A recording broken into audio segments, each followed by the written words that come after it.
Hi everyone, 12th Maths exercise 1.2ல ஃபர்ஸ்ட்டில் second subdivision பார்ப்போம். இந்த மேட்ரிக்ஸ் வந்து 3x2 ஃபார்மேட்டில் இருக்குது.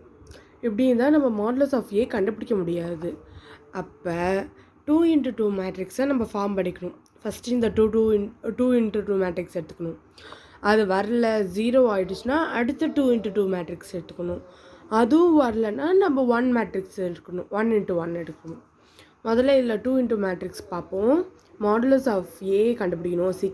-1, இங்கே -7, ஏற்கனவே இங்கே மைனஸ் இருக்குது ஃபார்முலாலே. அப்போ -3 × 4, minus into minus plus 7, -3 4s are 12, 12ல் 7 போயிடுச்சுன்னா -5.